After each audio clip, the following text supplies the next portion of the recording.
We're halfway through the year. We wanted to talk a bit about the summer signings and how they'd sort of gone so far for Kilmarnock. Obviously, it's been half a year, sort of report card, if you like, and we'll do it in that kind of way. So we've got a list of about 10 players here that have played a reasonable part in the season so far, and we just want to go over them and say what they've been like in the first half. So obviously the first man, Danny Rogers, came in the summer. Not big expectations. We've always had a number of good goalkeepers in recent years, but the last couple of years haven't been quite as great. Brunescu obviously not doing wonders at Rugby Park, but Danny Rogers came in. We said he had a bit of a shaky start, but generally after that he's been fantastic and one of the standouts of the season. It certainly has been.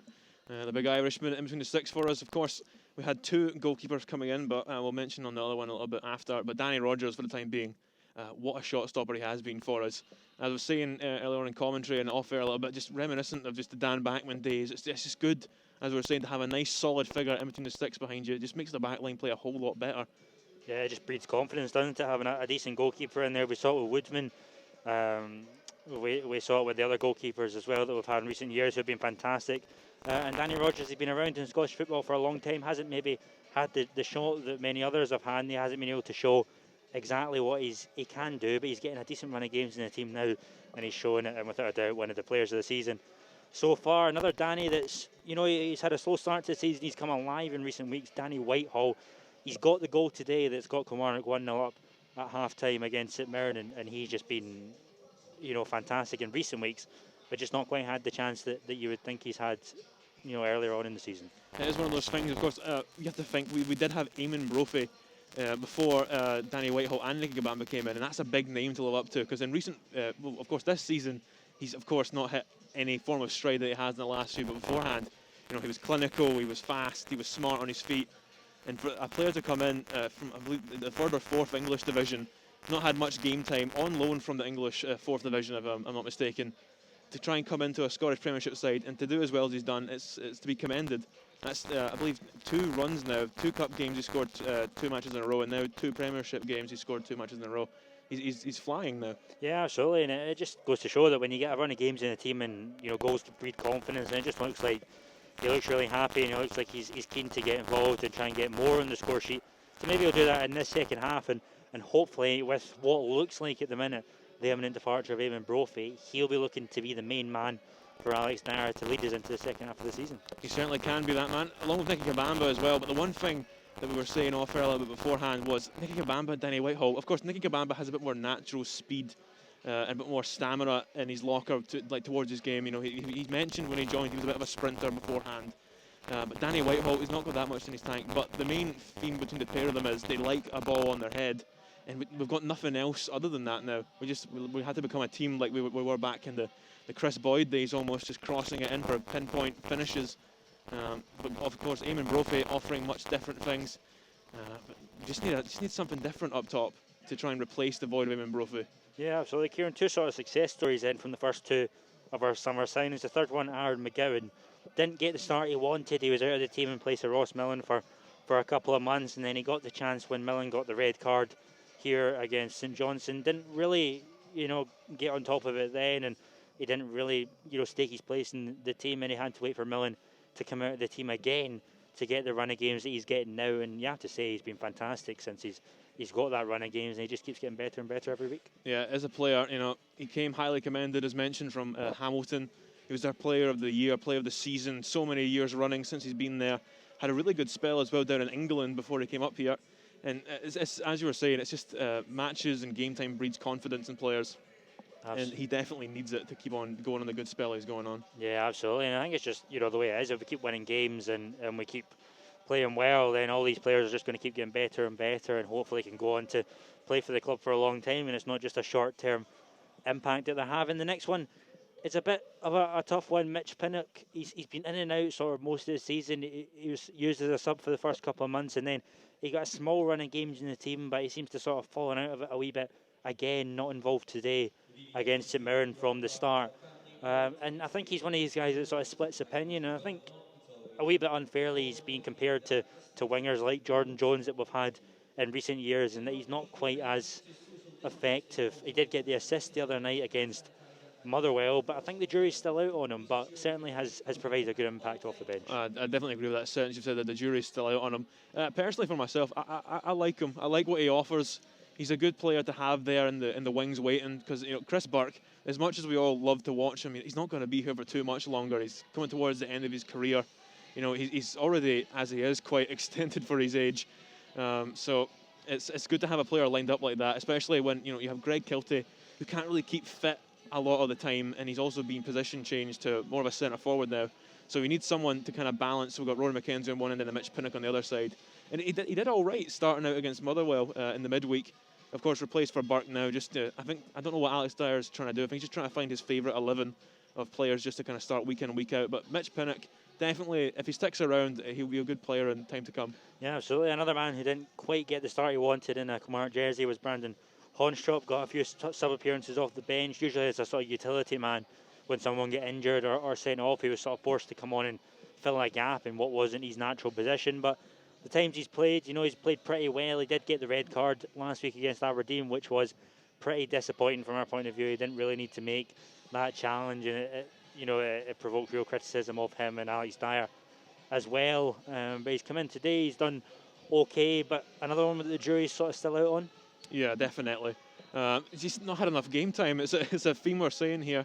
Although we're in such a period of time where it's game after game after game, Alex Dyer doesn't like to switch too many players, or doesn't like to sub players on to give them a run around.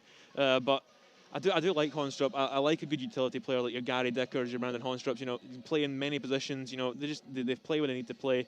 I believe we first seen him getting subbed on against Celtic. He got subbed on at left mid, if I'm not mistaken, and he's seen out that 1-1 draw at the start of the season. And I liked him.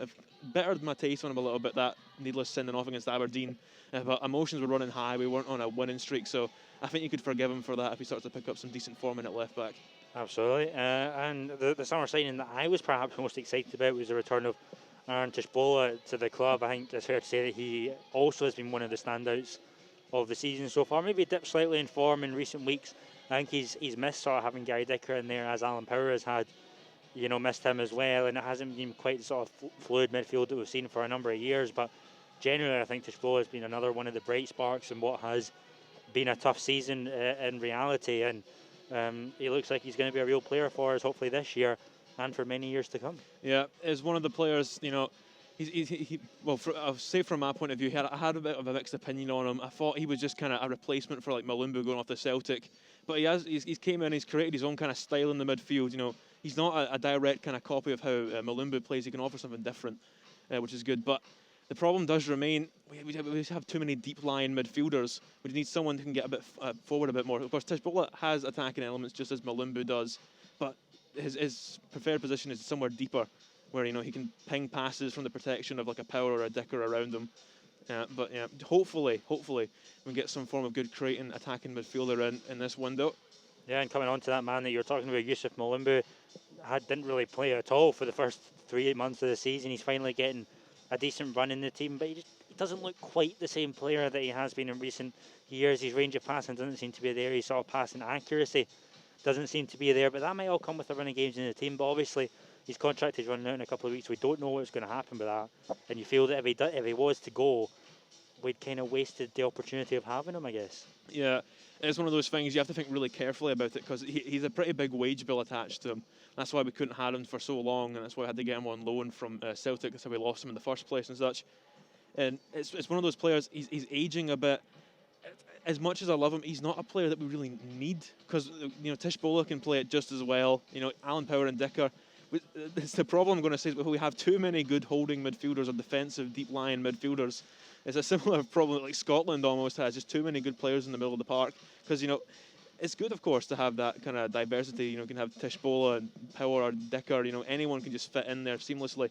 But the question is, do you need that many holding midfielders?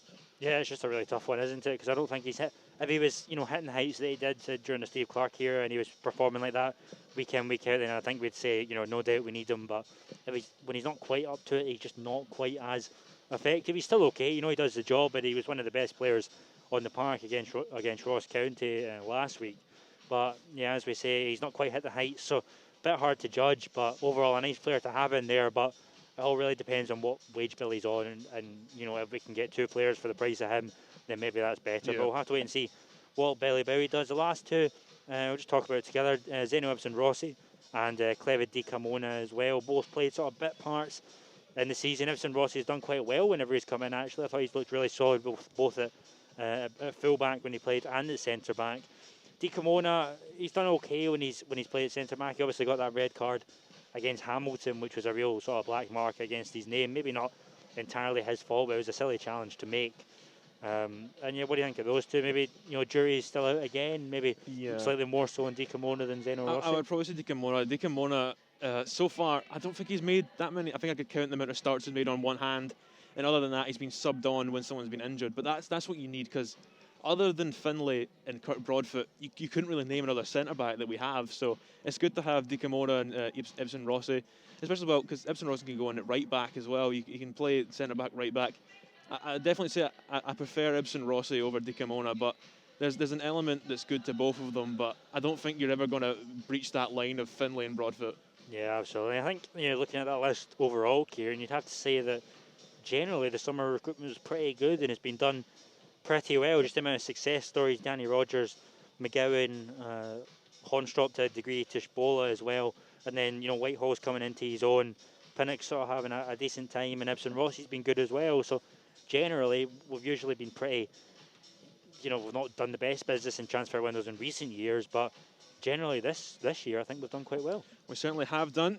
It's one of those things. Kilmarnock never really not that they never need to, but they never really tend to sign in quantity, and it's good.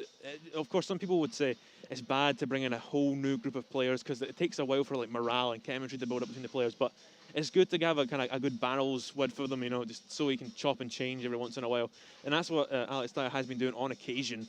But I definitely think he needs to give some more players a chance, because other than the prime example rather being Danny Whitehall, if Alex Dyer kept on forcing him and Brophy to play when he's not playing good, or Nicky Kabamba when he's not firing on all cylinders, we might have never got that 2-0 result against Motherwell, a few goals across the way. But Danny Whitehall, he's in form, he's doing superb, so I'm glad that he's had his chance, well deserved as well, clearly, as he's made the most of it.